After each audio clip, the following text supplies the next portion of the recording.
Muy buenas noches, distinguidos televidentes. Nuevamente, como todos los martes, en este canal, el programa Hablamos Derecho, que es un programa de la carrera de Derecho de la Universidad San Gregorio de Portoviejo. Como siempre, nuestro compañero y docente de nuestra carrera de Derecho, el doctor Alberto Vélez. Y tenemos como invitado especial en esta noche a un jurisconsulto que tiene 37 años ya en el ejercicio profesional, que fue presidente del Colegio de Abogados de Manabí, primer vocal de la Federación Nacional de Abogados del Ecuador, que ha sido concejal del municipio de Portoviejo. Fue declarado hace pocos días jurista 2016 por la Federación Nacional de Abogados en reconocimiento a su envidiable labor como profesional del derecho. Me refiero al abogado Marcial Alcíbar Alcíbar, a quien nosotros le damos la bienvenida. Primero, hacemos como siempre en este programa el nombre del título que vamos a hacer de temática en esta noche y que es precisamente el tema de la justicia en el Ecuador. Compañero Alberto Vélez. Muchas gracias, buenas noches, qué placer estar con ustedes en esta propuesta académica que formula la Universidad con Corazón, la Universidad San Gregorio de Portoviejo, hoy con un tema importante de trascendencia y por sobre todas las cosas de actualidad, la independencia de la justicia en el Ecuador. Gracias, muy buenas noches. Marcial, bienvenido, muy buenas noches. Muchas gracias por la invitación y prácticamente esto, en primer lugar, quiero felicitar a los organizadores y por lo que le puede trascender en la opinión pública y que de una u otra forma coadyuva a la Administración de Justicia en cuanto se podrían, lógicamente, establecer criterios que de una u otra forma avance y de beneficio a la ciudadanía en general. Muy bien, comenzamos entonces con este programa haciéndoles las primeras interrogantes o tal vez opiniones que puede tener nuestro invitado, el doctor Marcial Alcíbar Alcíbar. Esto es precisamente qué criterio le merece en estos años de ejercicio profesional el hecho de que esta independencia en la que nosotros tradicionalmente fuimos formados desde las aulas universitarias, con el pensamiento de que existen independencias en las funciones tanto ejecutiva, legislativa y judicial, que nuestra Constitución había reconocido como las tres funciones y hoy desde la Constitución del 2008 con la incorporación de dos funciones más como son la función electoral y la función de transparencia y control social. Y nos referíamos precisamente a esa independencia. Y usted pues como un abogado en ejercicio ha conocido desde su ejercicio de su profesión la visión de la justicia, de esa justicia independiente y la otra visión que se tiene desde el lado de la oposición precisamente a este régimen que ha estado por 10 años y que va a continuar por 4 años más, que posiblemente es cuestionado por la falta de independencia de la justicia cuando el propio presidente de la República dice ser jefe de Estado y por lo tanto jefe de la función judicial, jefe de la función ejecutiva y de las demás funciones. ¿Qué criterio le merece precisamente este aspecto, Marcial? La distribución de poderes que prácticamente la estableció la función ejecutiva, la judicial y la ejecutiva, la judicial y la legislativa arranca doctrinariamente desde Montesquieu en la obra Espíritu de las Leyes y la recoge nuestra Constitución de la República en su artículo 168, numeral 1, que dice referencia a que uno de los principios, entre otros, de la función judicial es de que gocen de independencia interna y externa. Esta disposición la desarrolla el Código Orgánico de la Función Judicial en su artículo 8, en la que establece que los jueces que tienen jurisdicción únicamente estarán supeditados a la Constitución, instrumentos internacionales y la ley, e inclusive establece también que tienen independencia aún de sus fueros internos en cuanto a administración de justicia se refiere. Esto es, que ningún superior puede influenciar en su decisión en el caso sometido a su conocimiento y resolución. En consecuencia, tal como nos dice el artículo 226 de la Constitución de la República, las instituciones y servidores públicos únicamente se tendrán que supeditar a lo que la Constitución y la ley le facultan. Esto es lo que se llama el derecho público. Diferente al derecho privado, que prácticamente lo que no está prohibido por la ley, pueden lógicamente los ciudadanos hacerlo. pero que sin embargo en derecho público se hace exclusivamente lo que la ley ordena.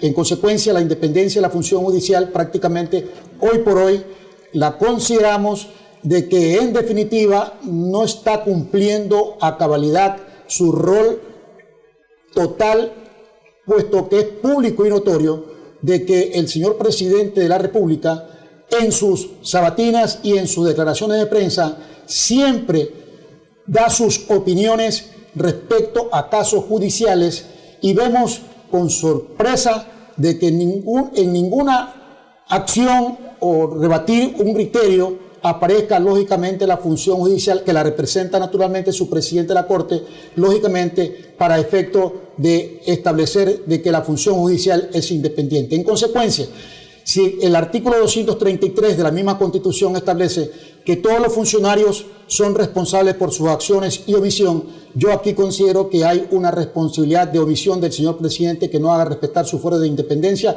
en cuanto a que el señor presidente de la República prácticamente opine sobre casos judiciales y que de una u otra forma influencian en las decisiones judiciales a nivel nacional. Se dice que posiblemente esta interferencia que estaría prácticamente legitimada en razón de la consulta popular del 7 de mayo del 2011, en el que se establece, vía consulta popular, repito, que los ciudadanos expresen su voluntad de sí o no, en este caso, que fue realmente positiva, es decir, el sí, de que el Consejo de la Judicatura se integre como órgano administrativo de la función judicial, el que designa a los jueces, el que sanciona a los jueces, el que lleva prácticamente el tipo de procedimiento sancionatorio a través de los respectivos delegaciones, y con ello a todos los miembros que componen la función judicial, de que la función ejecutiva tendría también un representante enviado por una terna y siguiendo el procedimiento que el Consejo de Participación Ciudadana y Control Social señala para la selección. Entonces la interferencia, dicen uno, estaría dada precisamente en que el poder del presidente de la República se evidencia en ese órgano administrativo, en ese Consejo de la Judicatura, y que al haber sido aceptado por el pueblo vía consulta, estaríamos entonces legitimado que exista esa interferencia. Frente a ello, hemos visto campaña presidencial, nos avecinamos ya a la posesión del nuevo presidente, y obviamente jamás se ha evidenciado durante la campaña electoral un cambio, una propuesta de reformar posiblemente este Consejo de la Judicatura a través obviamente de alguna enmienda o consulta popular, reformar esta parte constitucional y con ello dar lugar a que se reforme el Código Orgánico de la Función Judicial y que entonces pueda extraerse ese representante de la función ejecutiva y ser designado posiblemente por cualquier otro órgano como miembro del Consejo de la Judicatura. ¿Qué criterio le merece tal vez las propuestas que nacieron en ese sentido de ir buscando por ahí esa independencia de la función ejecutiva respecto de la función judicial? Yo considero que no está prácticamente el problema en la conformación del Consejo Nacional de la Judicatura, sino más bien porque el mismo Código Orgánico de la Función Judicial, la misma Constitución de la República, establece que este es un órgano de tipo administrativo para efectos de inclusive sancionar falta disciplinaria de los jueces.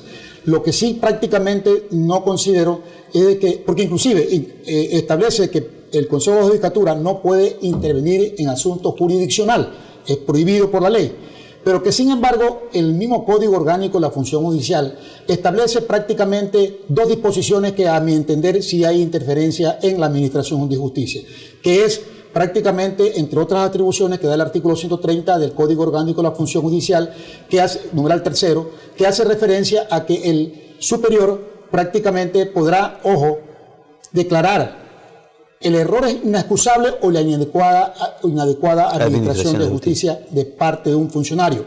Correcto, es una atribución del juez.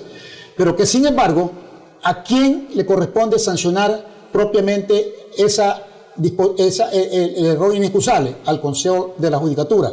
Entonces, ese error inexcusable, que podría ser, por decir, un abuso de derecho, naturalmente que ya habría una interferencia en el Consejo Nacional de la Judicatura para sancionar a un juez que no se someta a la final a criterios subjetivos de ese Consejo de la Judicatura de que no estuvo bien su aplicación en la norma en cuanto a los errores doctrinarios que conocimos como improcedendo e indicando, errores que prácticamente son y constituyen la no aplicación de la ley, la falta de aplicación a la ley aplicable o error en la aplicación de la misma. En consecuencia, si prácticamente hay instancias superiores para efecto de poder, mediante el recurso de alzada, resolver lo que naturalmente ese juez de instancia resolvió, revocar o reformar su resolución o confirmarla, naturalmente no le corresponde al Consejo de la Judicatura calificar y sancionar un error inexcusable. Doctor, si usted me permite, utilizando el concepto acuñado por George Orwell en su novela 1984, se dice que el Consejo de la Judicatura se constituye en un gran hermano de la justicia, este monitor, este órgano supraconductor que maneja los hilos de la justicia. Así se dice en los corrillos y concuerdo en mucha parte con aquello, en la medida en que se ha generado temor en los jueces para resolver. El juez, por sobre todas las cosas, tiene que ser valiente. El juez tiene que sostener en derecho aquello pues que ha de resolver luego una sentencia. Sin embargo, parece haber mucho temor y por lo tanto el Consejo de la Judicatura, como usted ya bien señala, prevalido de estas dos atribuciones que le concede la ley, está de alguna forma conduciendo esos hilos y en esa medida se convierte en el gran hermano. ¿Cómo se dice? ¿Está de acuerdo con esa idea? Totalmente de acuerdo con su criterio, no solamente en la teoría, sino en la práctica. Vemos y hemos visto nosotros cómo el ex ministro del Interior, Serrano, estaba en audiencias en las que prácticamente conocían y resolvían casos de trascendencia nacional, y aquí inclusive a nivel local y a nivel provincial. Pero ese juez que prácticamente estaba administrando justicia ya veía de por sí, lógicamente, si no fallaba de acuerdo a los intereses que naturalmente tenía esta persona, podría generar lógicamente una acción administrativa que podría ser a considerar como error inexcusable. Y en ello, naturalmente, los jueces, lamentablemente, repito, es el hecho de que no administren justicia con total independencia, pero porque un juez con personalidad y conocimiento, aún esté el presidente de la República, dicta de acuerdo a su conciencia, de acuerdo a los instrumentos internacionales y de acuerdo a la Constitución de la República, lo que debe fallar en mérito del proceso.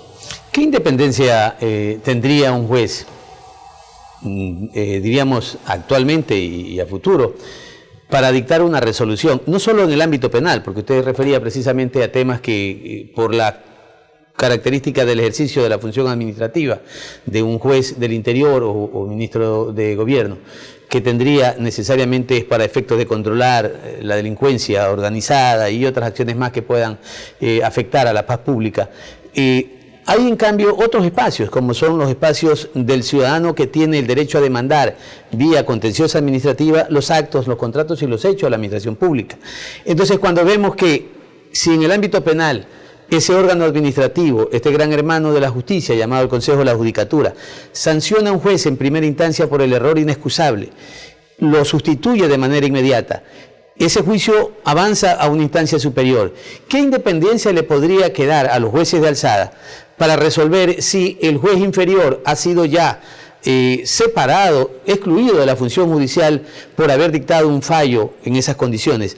¿Qué autonomía, qué independencia o qué libertad podría tener el juez de superior para resolver el caso que le llega ya con un juez inferior debidamente sancionado?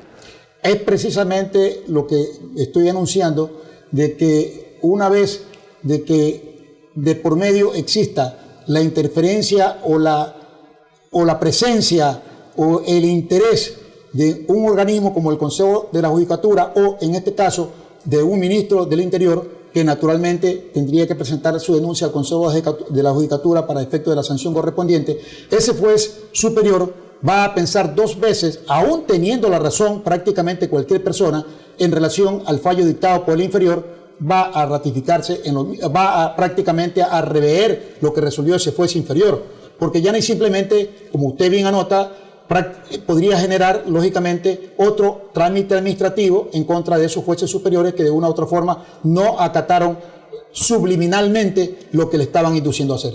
Bien, nos vamos a unos anuncios institucionales y regresamos enseguida con nuestro invitado, el doctor Marcial Alcíbar Alcíbar, en este tema denominado la independencia de la justicia en el Ecuador. Ya volvemos.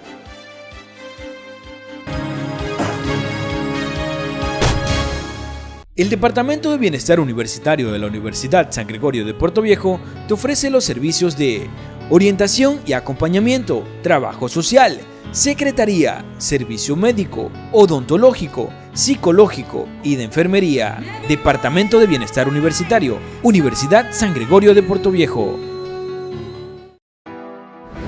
La Universidad San Gregorio de Puerto Viejo necesita triangular las carreras universitarias que oferta la ciudadanía con la comunidad y con la investigación. Para ello, buscaremos que cada una de las carreras pueda hacer un programa que identifique esta triangulación. Muy pronto, en este canal, nuevamente el programa de la Universidad San Gregorio, Identidad. Hola, somos parte del grupo de laboratorio de teatro de la Universidad San Gregorio. Soy amigo de mis ríos, de mis... Tener miedo no es lo mismo que ser cobarde. Dicen que el diablo es una cosa en la que no hay que creer. ¿Crees tener actitudes para la danza y el teatro?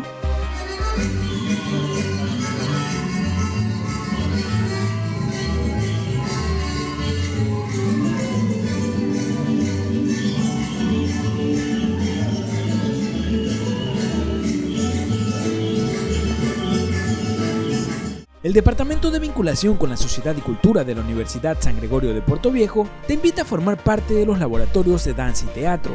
En este sentido, el teatro, como la mayoría de herramientas artísticas, justamente es como una estrategia transversal. Agradezco la diversidad, me encanta la diversidad, me encanta que cada persona piense diferente y sus cuerpos son diferentes. El cuerpo del manabita es hermoso, el cuerpo de la mujer, del hombre manabita es hermoso. Recuerda que es totalmente gratis. El trabajo se ha terminado. ¿O acaso piensan que se pueden zafar muy fácil de esto? Para mayor información, acércate a la Universidad San Gregorio de Puerto Viejo con la licenciada Tania Zambrano. A toda la ciudadanía, los jóvenes, los adultos que crean tener actitudes y aptitudes para participar de los laboratorios, tanto en el área de danza como en el área de teatro. Te invitamos para que seas parte de esta hermosa experiencia en la que nosotros estamos.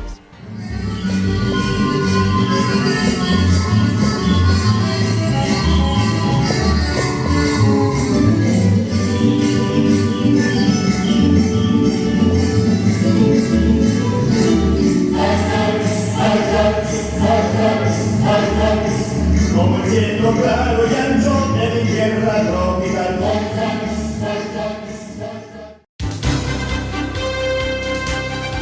La Universidad San Gregorio de Puerto Viejo y sus carreras requieren necesaria y obligatoriamente estar vinculados con la colectividad o la sociedad. Porque usted nos ha seguido durante 2 años en nuestro programa Hablamos Derecho por San Gregorio Radio, ahora y a su pedido estamos en televisión. Porque hablar de derecho es parte importante para tu vida diaria.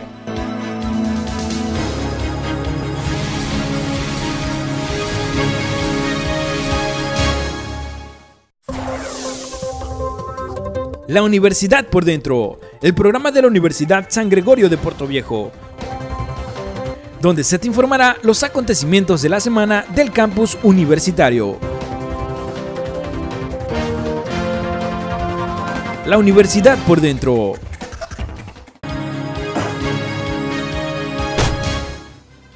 Estimados televidentes, qué placer nuevamente con ustedes en esta segunda parte de Hablamos Derecho, este programa que le propone la Universidad con Corazón y su carrera de Derecho, por supuesto la Universidad San Gregorio de Puerto Viejo. Nos encontramos con un experto en la materia, el doctor Marcial Alcíbar, para hablar de independencia de la justicia en el Ecuador. Estimado doctor Alcíbar, ¿qué opinión le merece a usted esta sentencia dictada contra la Comisión Anticorrupción en la cual se sanciona a sus integrantes por 1 año ante esta acción generada por el Contralor Carlos Polit, que luego por artes de Birli Birloque renuncia a su acusación y la jueza Karen Matamoros pues obviamente declara que ya sin lugar esta acción? ¿Cómo se cambian los criterios judiciales? ¿Cómo se puede manipular en tal medida los criterios de los jueces en un ambiente judicial dentro del cual deberíamos hablar de que las cosas tengan un statu quo, las cosas estén dentro de un perímetro y que se hagan conforme debe ser? En esa medida, hablando de la Comisión Anticorrupción, doctor, ¿Cree usted que estamos frente casi que a una, yo diría, un criterio pobre de los jueces, o los jueces están manipulados, o los jueces están siendo coercionados de alguna forma, y los criterios se cambian día a día, y por lo tanto no podemos hablar de una justicia plena en el Ecuador? 3 cuestionamientos. Primero, el artículo 83, numeral 8 de la Constitución de la República, entre los deberes del ciudadano está el de combatir y denunciar la corrupción. En otras palabras, todo ciudadano, mucho más cuando ya están organizados como Comisión Anticorrupción, naturalmente tenían el deber ineludible de denunciar cualquier acto que a su criterio consideren un acto de corrupción. Y naturalmente será la justicia ordinaria la que debería lógicamente resolverlo y sancionarlo si acaso hay mérito para ello.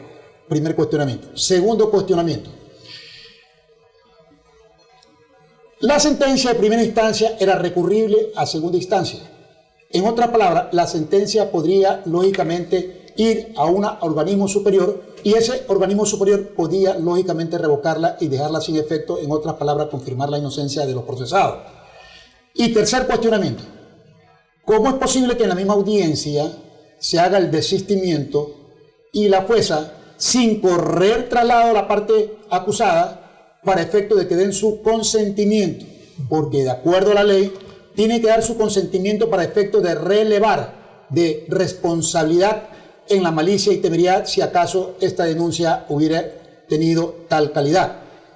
Y más allá de eso, el hecho de que el acusador particular no haya reconocido su firma y que naturalmente para que se configure el desistimiento expreso que un acusador está en la facultad de hacerlo. De esta manera, considero de que la jueza que intervino en este caso actuó, aquí sí, con error inexcusable y que en definitiva debería inclusive conocerlo de oficio el Consejo de la Judicatura para efecto de que se juzgue y se conozca la sanción de esta jueza. Esta actitud del denunciante o del acusador particular, en todo caso en contra de los miembros de esta Comisión Cívica de Control Anticorrupción, no tiene tal vez el propósito de demostrar lo que demuestran muchísimos de los servidores públicos o de los funcionarios públicos, de ese poder que tienen en la justicia, es decir, como que atemorizar a los ciudadanos, de atemorizar a los, diríamos, a cualquier administrado que ve un caso de corrupción. No me puedes insinuar ni siquiera la comisión de un delito porque yo tengo el poder de la justicia. Te demuestro, te sanciono, pero te perdono. ¿Ves? Entonces estoy demostrando yo que tengo el poder judicial en mis manos. Es parte de mis prerrogativas, diríamos, en una forma literalmente hablando. Y se muestra una magnanimidad falsa. Y luego viene esta demostración de ser un hombre benévolo y de perdonar posiblemente esos errores que esta gente ha cometido. ¿No sería esa la percepción que se busca generar a la ciudadanía? Inobjetablemente, puesto que en definitiva eso va a permitir que cualquier persona que lógicamente quiera vivir con paz y tranquilidad no se someta a una eventual denuncia contra actos de corrupción, cuando la propia Constitución lo establece como un deber en su artículo 83, numeral 8 de la Constitución de la República. Por ello, pienso y considero de que ese fue el objetivo para efecto de que se sienta precedente para que no se denuncien actos de corrupción ni se combata la misma tomando en consideración el mandato constitucional. Doctor, fuera de micrófonos conversábamos con el doctor Marcelo Farfán por qué existen juicios dentro de la Administración de Justicia en el Ecuador que tienen una agilidad pero casi que incomprensible. De la noche a la mañana se resuelven procesos en los cuales existen miles de hojas que revisar, lo cual humanamente es imposible. Y por otra parte, otros se dilatan hasta las calendas grecas, es decir, que es imposible obtener una resolución judicial al respecto. ¿Cree que esto sea parte también de este andamiaje que en una medida implica corrupción, en otra medida implica temores, en otra medida implica un poder detrás del poder que hace que las cosas fluyan o dejen de fluir? Dos cosas fundamentales. Primero, el principio de igualdad que lo establece el artículo 11, numeral 2 y 66, numeral 4 de la Constitución de la República, y el principio de celeridad que establece el artículo 75, numeral 100 y el artículo 169 de la misma Constitución, establece prácticamente estos dos parámetros para resolver las causas. Pero vemos que en definitiva, y esto arranca desde la Corte Constitucional, en la Corte Constitucional particularmente, ¿quién habla? Tiene una acción admitida desde el año 1982 y aún no resuelve. Sin embargo, los casos de... Pero en ese caso sería en la Corte Constitucional. Tribunal Constitucional. En la Corte Constitucional. Pero estoy hablando de 1982. Tiene, desde hace 5 años está con la admisión. Ok, ahí sí en la Corte Constitucional, correcto. Y aún es que mencionó 82 2012 sería. 2012. Desde el 2012, desde mayo del 2012, prácticamente fue admitida porque reunía los requisitos de ley para resolverla. Aún no la resuelve. Pero vemos públicamente que cuando ha habido acciones de protección presentadas por el Estado a través de la función ejecutiva, prácticamente resuelven con una celeridad envidiable para cualquier ciudadano común. ¿Y esto qué genera? De que hay una elección que se da desde arriba del poder para que los jueces inferiores, llámese Corte Suprema de Justicia, Nacional de Justicia, Corte Superior de Justicia, Corte Juzgado, etcétera, cuando se trate del Estado, actúen de la misma manera. Y esto afecta a la administración de justicia, porque prácticamente violan preceptos constitucionales de igualdad y violan preceptos constitucionales como la celeridad. En consecuencia, hoy por hoy, que está en vigencia el COGEC, Código Orgánico General de Procesos, que ya no está en la discrecionalidad del juez dictar sentencia, a veces decía, dentro de 10 días un proceso laboral determinado de ley, pero ya no, ya tiene que dictarla en la misma audiencia. Eso es un avance que lógicamente es positivo para la administración de justicia, tanto para los jueces de primera instancia, cuanto para los jueces de segunda instancia, cuanto también para los jueces de casación que prácticamente conocen recursos extraordinarios. ¿Y no cree que habrá un paralelismo ahí en el COGEP? Así como ocurrió con las reformas que plantearon en la anterior Asamblea Nacional al Código del Trabajo, que se hablaba de los juicios verbales sumarios de manera con las dos audiencias, y hoy nos encontramos que precisamente los primeros juicios fueron un indicio eficiente, generó expectativa, y luego pasó esto a ser el mismo statu quo que hoy estamos hablando antes de la vigencia del COGEP. ¿No cree usted que pueda ocurrir lo mismo en su experiencia del ejercicio profesional? No pienso, puesto que en definitiva ahora la obligación del juez es dictar la sentencia en la misma audiencia, o a menos que por la complejidad del caso prácticamente pida la suspensión de la resolución para lógicamente convocar a una nueva audiencia en el término de 3 días para poderla dictar y de acuerdo lógicamente a lo que en esa audiencia se desarrolló como prueba y como producción de la misma. Doctor, hace un momento usted hablaba de la Corte Constitucional y hay juristas que dicen que la Corte Constitucional en ciertos casos en que ellos consideran conveniente, y hago énfasis en esta palabra conveniencia, se ha constituido en un tribunal de 4ª instancia, fallando sobre cosas que ya están resueltas. ¿Cree usted que esto puede estar ocurriendo y cuánto daño le hace a la justicia en general? Se refiere a la Corte Constitucional. Por supuesto, a la Corte Constitucional. Ya, usted sabe que ahorita actualmente no hay 2 instancias, que es juez por una instancia y segunda instancia. Y la tercera que es una casación. Es casación, que no es conoce y resuelve un recurso extraordinario.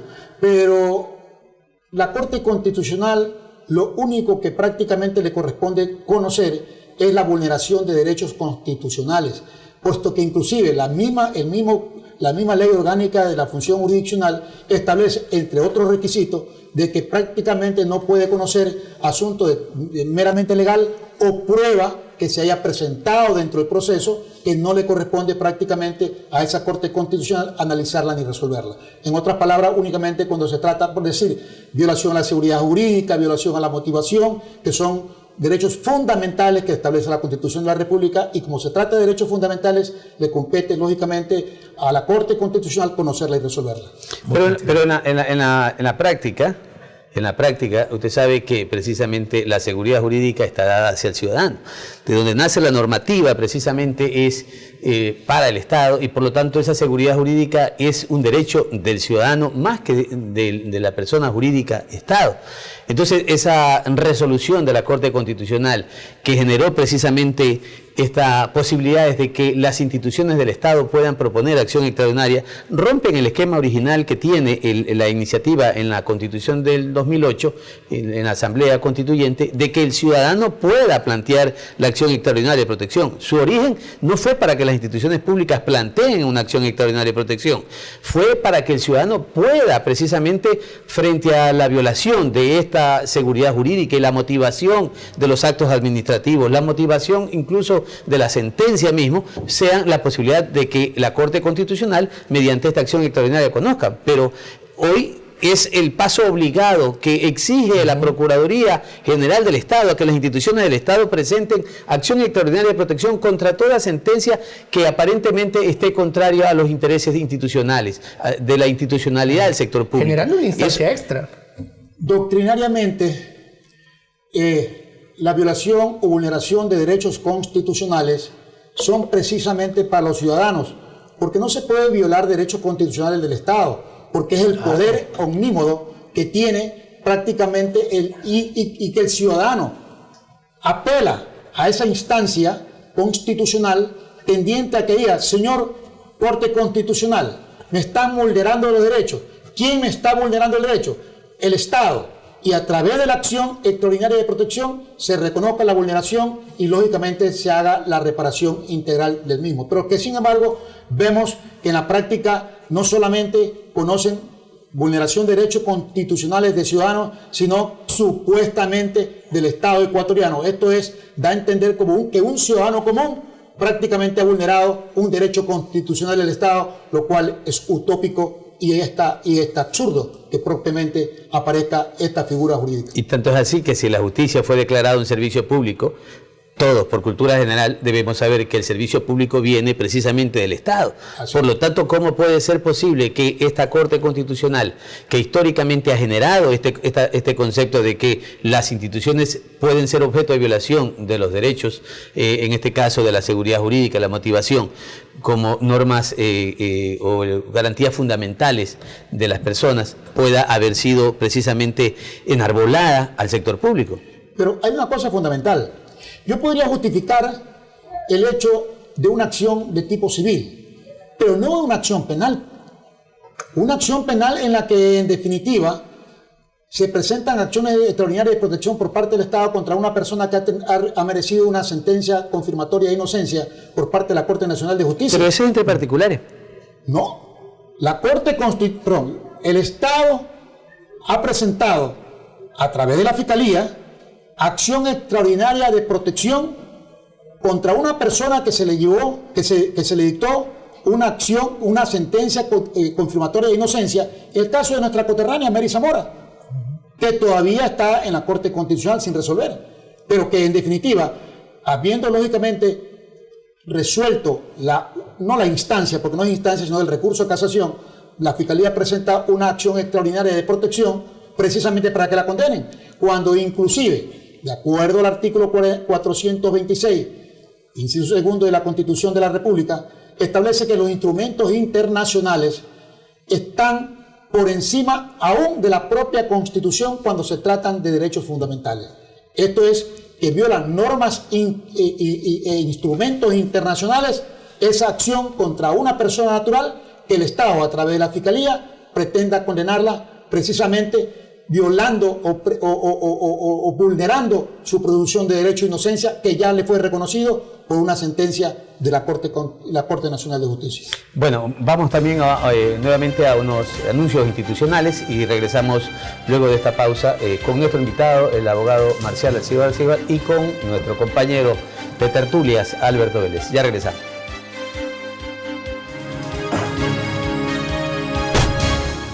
El Departamento de Bienestar Universitario de la Universidad San Gregorio de Puerto Viejo te ofrece los servicios de orientación y acompañamiento, trabajo social, secretaría, servicio médico, odontológico, psicológico y de enfermería. Departamento de Bienestar Universitario, Universidad San Gregorio de Puerto Viejo. ¿Sabía usted que el cáncer de boca es tan agresivo como cualquier otro, pero que puede ser detectado y tratado con un chequeo a tiempo? El Centro de Investigación de Patología Bucal de la Universidad San Gregorio brinda este servicio a la comunidad, con equipos de última tecnología, y procesa las muestras de tejidos cuando el caso lo exige. Desde 2013 han sido detectados una decena de casos de cáncer y muchos otros han sido tratados con buenos resultados. Tómese un tiempo y acérquese de lunes a viernes al Centro de Investigación de Patología Bucal. Un chequeo temprano puede hacer la diferencia. Universidad San Gregorio. Experiencia, confianza y calidad académica.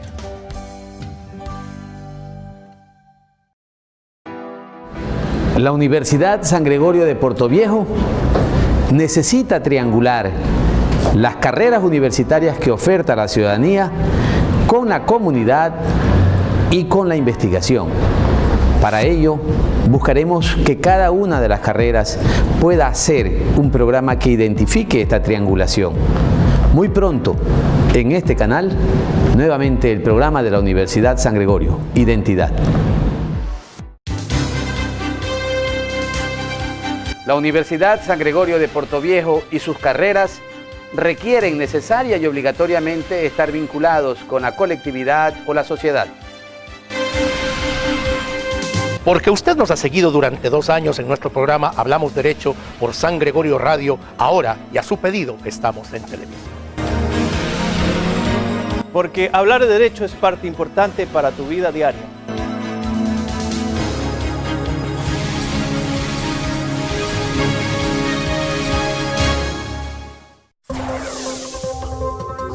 La Universidad por Dentro, el programa de la Universidad San Gregorio de Portoviejo, donde se te informará los acontecimientos de la semana del campus universitario. La Universidad por Dentro.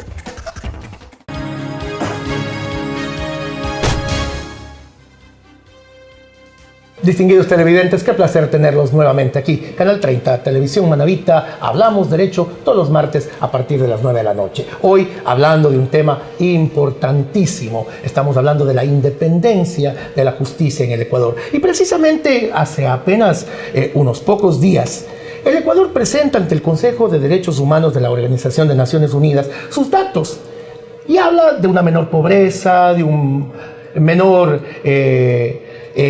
carga carcelaria, de que han mejorado las condiciones de los presos, habla de la igualdad de género, habla de un montón de circunstancias que establecen que el país es una panacea, un dechado de virtudes en cuanto a su quehacer interno.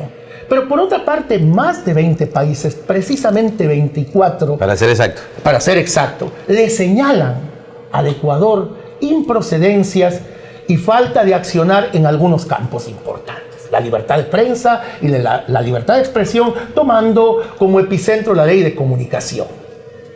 Pero por otro lado, hablan también de la justicia, de la independencia de la justicia. Y países como Holanda y como Paraguay recomiendan expresamente que se haga una reestructuración de la justicia que permita la independencia de poderes. Doctor, ¿qué piensa usted de todo esto que ha surgido en el seno de la ONU, en la cual se señala 24 países, son demasiados países que coinciden a que en el Ecuador no existe independencia de la justicia y que por otra parte hay que hacer grandes reformas? Mire, hay que atacar las causas y no los efectos. La Convención Interamericana de Derechos Humanos, en su artículo 13, respecto a la cuestión de la responsabilidad por la libertad de expresión, ya establece normas expresas relacionadas a cuando uno, en su libertad de expresión, prácticamente comete alguna infracción. Pero sin embargo, la Ley Orgánica de Comunicación que tenemos aquí en el Ecuador, prácticamente con el fallo de primera instancia, que naturalmente lo dicta el intendente de comunicación y es susceptible de apelación ante el superintendente de comunicación, dice de que debe aplicarse inmediatamente el fallo, aún existiendo recurso de apelación. Mire usted. En otras palabras, se vulnera el principio del derecho de inocencia.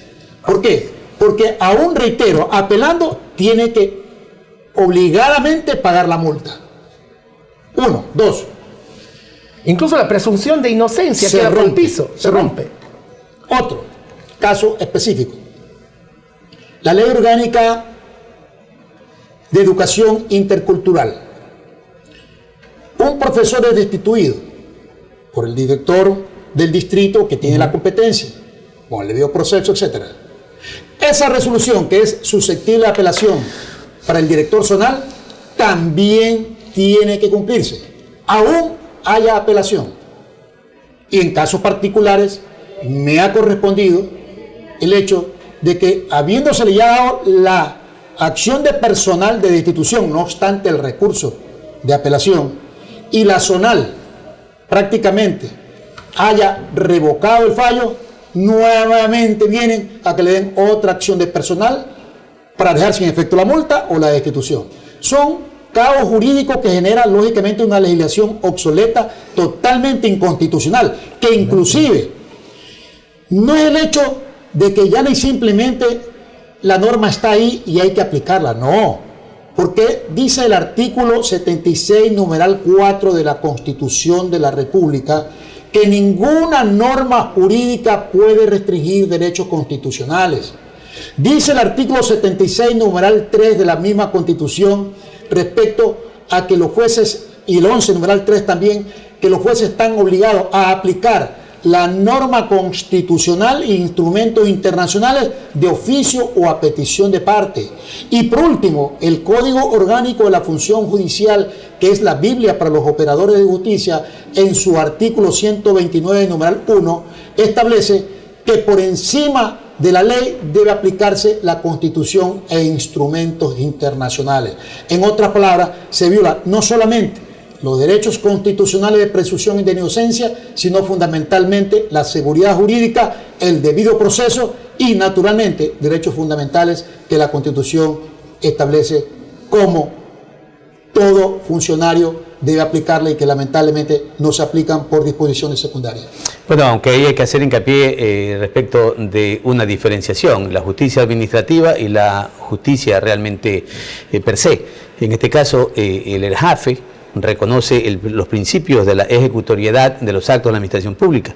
En este caso, todo acto de la administración pública tiene que cumplirse aunque pueda haber recursos, en este caso de reposición, el recurso de apelación y hasta el recurso extraordinario de revisión. De manera que, lamentablemente, si bien es cierto, hay un Estado constitucional de derecho, la Constitución tiene que estar por encima, también tenemos que reconocer que esa misma Constitución no especifica de la justicia administrativa y solo se refiere a la justicia jurisdiccional. De manera que habría que, obviamente, reformar de este caso el ERJAFE, que el estatuto, diríamos, una ley delegada que vendría a ser la que está respaldando esta justicia de carácter administrativa, que consecuentemente, repito, por los principios mundiales, en este caso del derecho administrativo, de la ejecutoriedad, obligan a que la administración pública ejecute el acto, aunque queden los recursos, repito, tanto en sede administrativa, aún como en sede judicial. De manera que eso es una concepción que tiene que englobar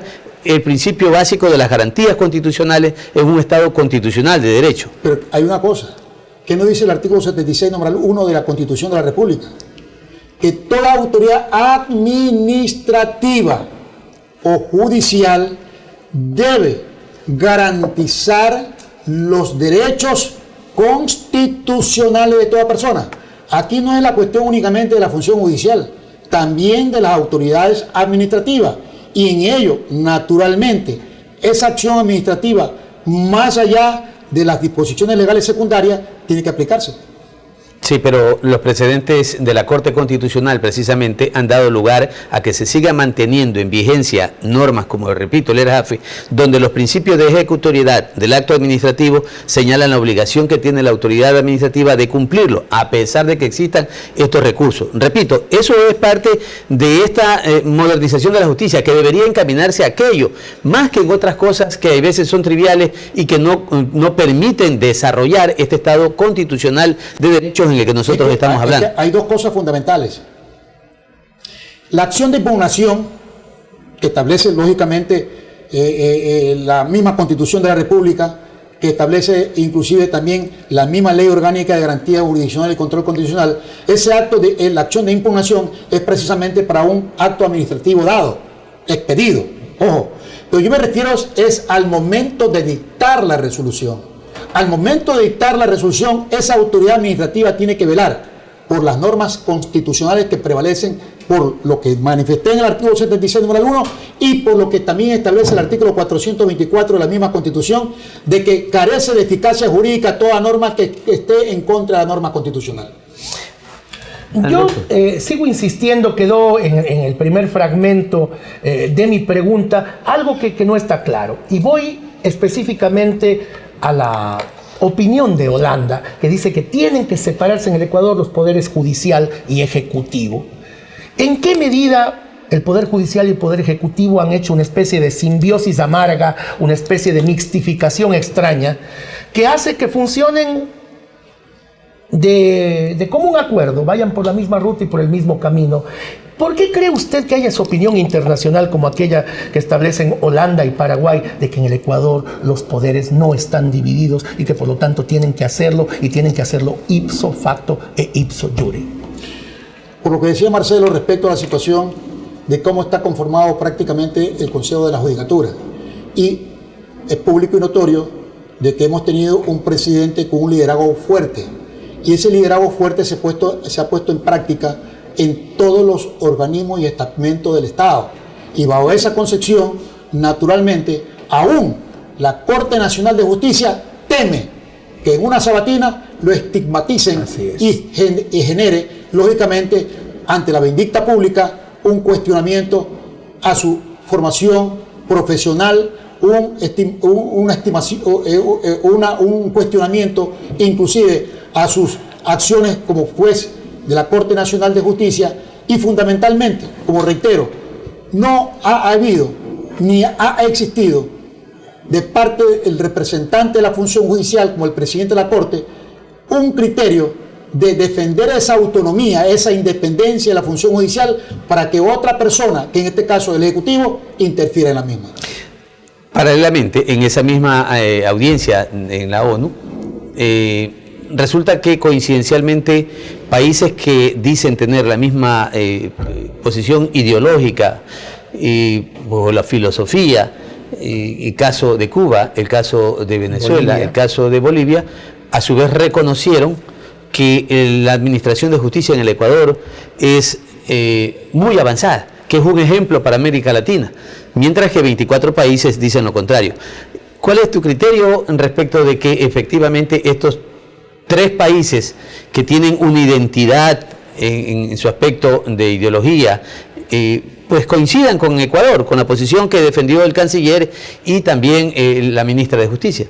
Cuando prácticamente se aplica la ideología en la administración de justicia, genera, de acuerdo a la visión y de acuerdo a esa propia ideología, dar un criterio en relación al avance de la administración de justicia o a la negación de la misma. En consecuencia, no podríamos nosotros prácticamente generar una opinión respecto a cuál de los dos tiene razón. Pero en nuestro acontecer día a día, vemos que la administración de justicia en el país prácticamente no tiene una total independencia, puesto que ya ni simplemente vemos a un ejecutivo cuestionar, dar criterio respecto a asuntos judiciales, y vemos también que las resoluciones son ya ni simplemente asequibles a ese criterio, que de una u otra forma es una interferencia a la administración de justicia.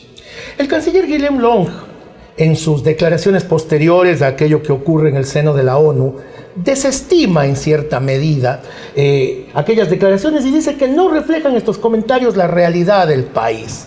Él obviamente defiende que la justicia en el Ecuador se ha transformado, y sí que se ha transformado, pero parece que se ha transformado con un maquillaje que no la hace mejor. Es decir, que hemos acudido simplemente a medidas de forma más no de fondo, y que los jueces han perdido por sobre todas las cosas esa capacidad de dictar sentencias que sean justas, que sean correctas, y que se atengan a su fuero interno, a su razonamiento lógico, a ese proceso inteligente que el juez siempre manejaba. Eso se perdió. Quiere decir entonces quizá que el criterio del canciller está más bien supeditado al hecho de este maquillaje a la justicia, de un poquito arreglo de cuestiones formales cuando todo el espíritu de fondo se ha perdido, doctor. Verá, del año 1998, la Constitución de la República prácticamente implantó el sistema oral que dentro de 4 años debería implementarse en el país en todas las materias.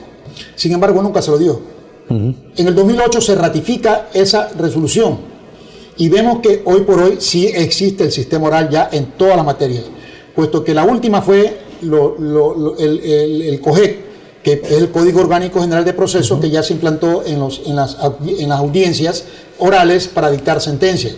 Esto es un avance que inobjetablemente es necesario reconocer. Pero, Marcial, pero ahí no hay una contradicción precisamente. Si bien es cierto que el hecho de la oralidad es precisamente un buen indicio, pero por cuestiones de carácter administrativo y no sé si también de carácter económico, los jueces tienen hoy una calidad de multicompetentes. Cuando en la academia se ha buscado precisamente y en el ámbito del ejercicio profesional buscando la especialización de los abogados como tal, jueces que tienen su especialización en mercantil, jueces que han hecho su vida en materia penal, o abogados que incluso hoy están en el ámbito administrativo, tienen que despachar juicios respecto de otras competencias en las que no tienen ninguna experiencia. Y por último, creo que están caminando a que los jueces puedan oscilar entre 30 y 35 años, es decir, ya no quieren jueces que tengan años de servicio y que lamentablemente están erradicando la experiencia. ¿No cree que eso es un contraste terrible a lo que aparentemente se pregona como un desarrollo de la justicia? La misma Constitución, el mismo Código Orgánico de la Función Judicial establecen salas especializadas. Y si hablamos de salas especializadas, se entiende que los jueces deben tener su especialización. Vemos que inclusive las acciones de protección puede conocerla cualquier juez. Cuando se trata prácticamente de derechos fundamentales que debe tener su especialización.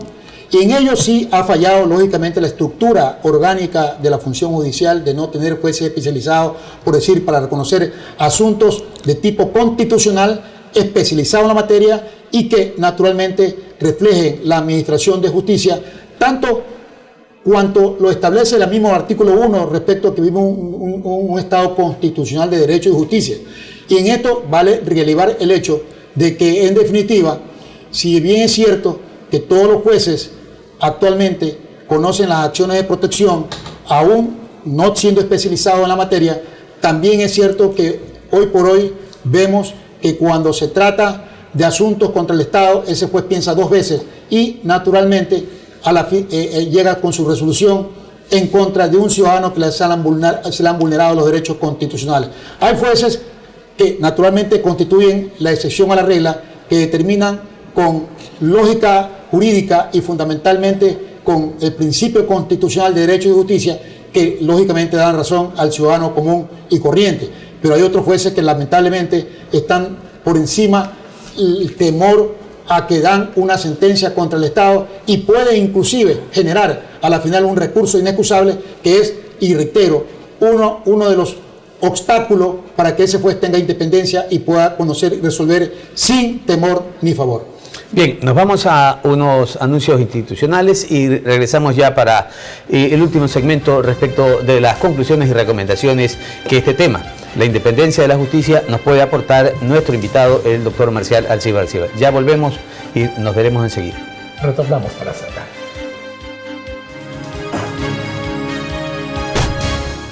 El Departamento de Bienestar Universitario de la Universidad San Gregorio de Puerto Viejo te ofrece los servicios de orientación y acompañamiento, trabajo social, secretaría, servicio médico, odontológico, psicológico y de enfermería. Departamento de Bienestar Universitario, Universidad San Gregorio de Puerto Viejo. La Universidad San Gregorio de Puerto Viejo necesita triangular las carreras universitarias que oferta la ciudadanía con la comunidad y con la investigación. Para ello, buscaremos que cada una de las carreras pueda ser un programa que identifique esta triangulación. Muy pronto, en este canal, nuevamente el programa de la Universidad San Gregorio, Identidad. La Universidad por Dentro, el programa de la Universidad San Gregorio de Portoviejo, donde se te informará los acontecimientos de la semana del campus universitario. La Universidad por Dentro.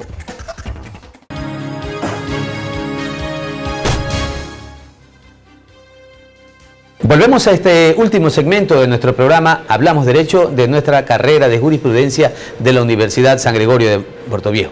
Nuestro invitado, el doctor Marcial Alcíbar, ha sido elocuente en casi todas las preguntas que hemos vertido en esta noche.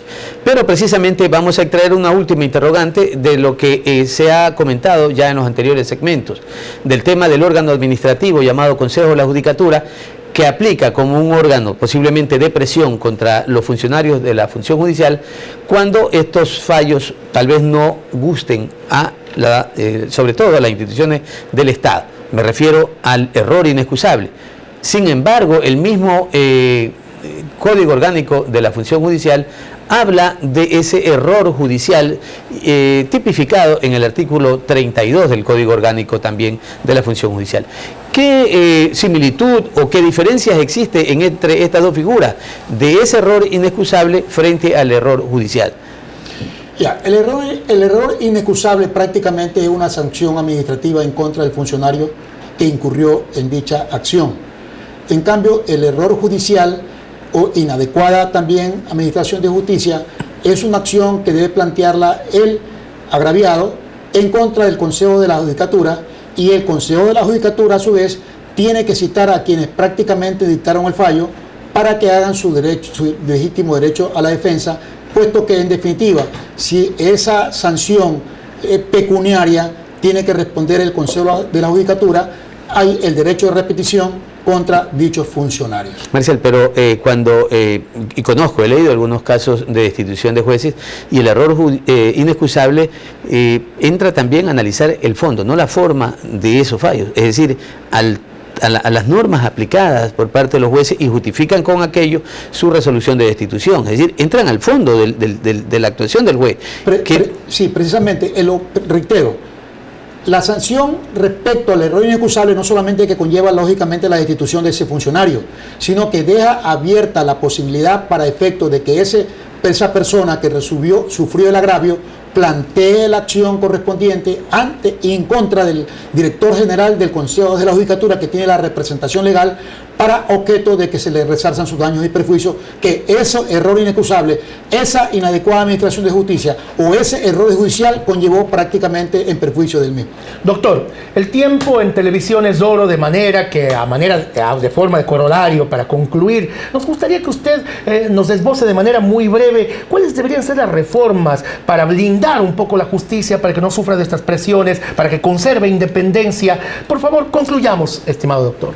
Yo considero que, en definitiva, las leyes anacrónicas que actualmente existen respecto a la cuestión de la interferencia en la administración de justicia deben reformarse, por un lado. Y segundo, de que el error inexcusable no sea motivo de destitución, que la debe conocer el Consejo de la Judicatura, tendiente a que el juez no esté presionado para efecto de que dicte un fallo cuando hay de por medio intereses de parte del Estado o de cualquier funcionario que naturalmente existen en ciertos casos. Y tercero, de que los jueces que administran justicias puedan lógicamente resolver no solamente en mérito del proceso, sino fundamentalmente en mérito a los instrumentos internacionales, a la Constitución que nos rigen, y para ello, lógicamente, deben tener una actualización permanente que de una u otra forma garantice la administración de justicia independiente. Muchísimas gracias, ha sido un placer, estimados amigos, pues despedimos ya esta edición de Hablamos Derecho a nombre de la Universidad con Corazón, la Universidad San Gregorio de Portoviejo, de su carrera de Derecho. Queremos congratularnos por el hecho de haber tenido aquí en este set a un experto, a quien pues agradecemos infinitamente, el doctor Marcial Alcíbar. Ha estado con nosotros, naturalmente, nuestro director general y productor ejecutivo, el doctor Marcelo Farfán Intriago, también rector de la Universidad San Gregorio de Portoviejo. Muy buenas buenas noches, estimados amigos. Un placer haber compartido con ustedes y nos veremos como siempre, martes 9 de la noche, Canal 30, Televisión Manavita. Esto fue Hablamos Derecho. Muy buenas noches.